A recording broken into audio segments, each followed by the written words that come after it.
నేను మా ఏరియాలో టికెట్స్ అనౌన్స్ చేయకముందే బయటకు వచ్చాను. ఎంపీ సీటు అనౌన్స్ చేయలేదు అప్పటికి. నేను బయటికి రాకముందు కూడా నాకు ఆఫర్ ఏమొచ్చిందంటే ఇది ఎమ్మిగనూరులో మీకు ఎమ్మెల్యే టికెట్ ఇస్తామన్నారు. ఒక పెద్ద ఆఫీసర్ ఫోన్ చేసి మీకు ఇప్పిస్తాము, మీరు 5-10 ఇచ్చుకుంటారా అన్నారు. మిమ్మల్ని డబ్బులు అడిగారు. 5-10 అంటే 5-10 రూపాయలు అయితే ఇస్తానండి, నేను కోట్లు ఇచ్చుకునే పరిస్థితి నాకు లేదు. నేను నీతి నిజాయితీగా ప్రాక్టీస్ చేశాను. ఒక ఎంపీగా కూడా ఒక రూపాయి సంపాదించుకుంది లేదు. రోజుకు 20-30 ఖర్చు పెట్టి జీవించాను. కాబట్టి నేను ఎవరికి డబ్బులు ఇచ్చుకోలేను, నాకు అవసరం లేదు.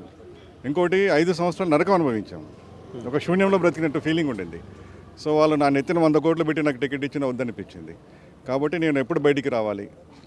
కానీ నేను ఒక నిజాయితీ, ఒక న్యాయం కొరకు నిలబడి ఉన్నాయి ఇన్ని రోజులు. ఎందుకంటే వాళ్ళ చిహ్నం మీద, వాళ్ళ పార్టీ చిహ్నం మీద నేను గెలిచాను. నా సొంత బలం మీద నేను గెలవలేదు.